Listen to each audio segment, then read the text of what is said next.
हात विठ्ठला आमंत्रित करून या घरामध्ये व्यवस्थापन केलेलं आहे। त्यासाठी महामानवाला पुष्प दीप आणि धूप आपण प्रज्वलित करणार आहोत। यासाठी पंडित बाबा आणि पंडित आई यांनी बुद्धाला बाबासाहेबांना पुष्पादी अर्पण करायचे आहे। सन्मानित आई वडील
स्वीकारला ते या जीवनामध्ये त्यांनी फार मंगलमय केलं, सुगंधीला प्राप्त झाले।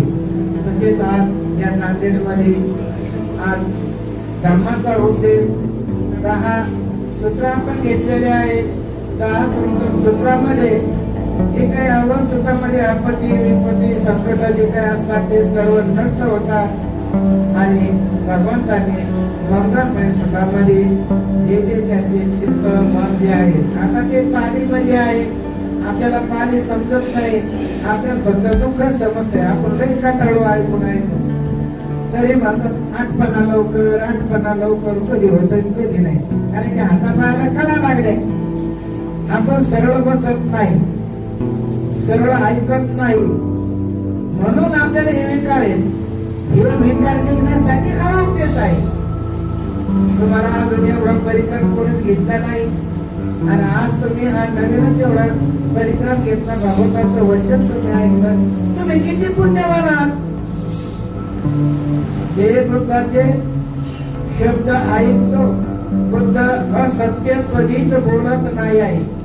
ते सत्य वाचनानं आपलं मंगल होतं. आपण सत्यवान आपलं मंगल होतं. म्हणून बुद्धाचं सत्य वाचनानं आपण सर्व परित्राण भगवंताच्या उद्देशातून निघालेले ग्रहण केले.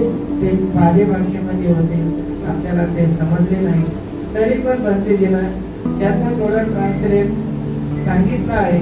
तरी आपण आता जो उद्देश आहे भगवंताचा उद्देश आहे ना, जे काय तुम्ही पुण्यकर्म करत आहे तर हे पुण्यकर्म तुमचं तुम्हाला दान दिलं तुम्ही आम्हाला ते भौतिक दान असतं.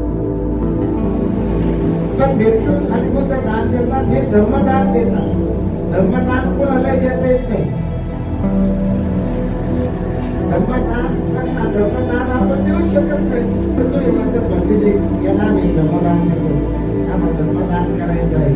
धर्मदान आपण पंडित राजे महाराजे ऋषीमुनी यांना धर्मदान देता येत नाही. फक्त हे बुद्ध देतात आणि बुद्धाचा बिंदू संकट हे फक्त धर्मदान आपल्याला देऊ.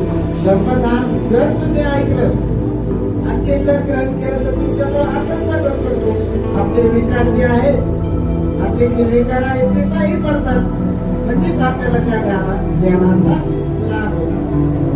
आपल्या शरीरामध्ये एवढा आप आहे, एवढे दोष आहे, एवढा मोह आहे. म्हणून राग द्वेष मोह हे निघण्यासाठीच भगवंत उपदेश देतात.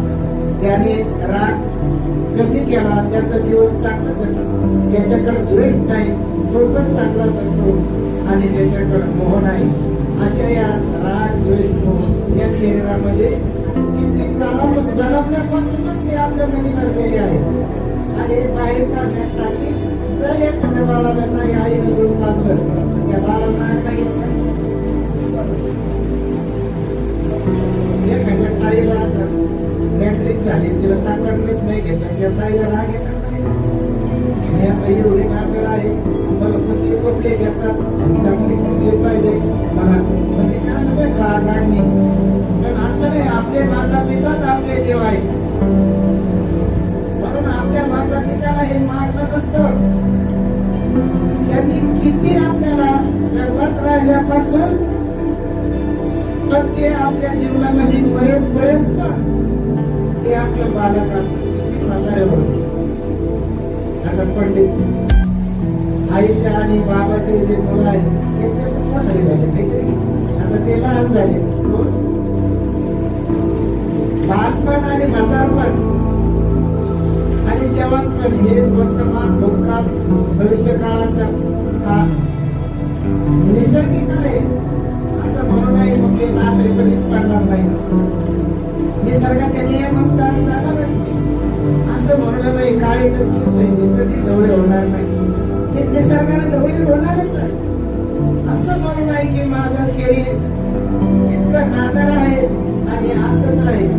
या शरीरामध्ये अशी घाण आहे, 32 प्रकारची घाण आहे. किती ही बाहेर काढण्यासाठी धर्म दान केलेला आहे भगवंताने. काय केलं? त्याचे विकार 32 प्रकारचे जे तुमचे घाण आहे हे दुरुस्त करण्यासाठी आज आपण भगवंत जे काही कृती केलेला आहे. वेळाचा वाढत चाललेला आहे. आम्ही जास्त बोलू नाही आणि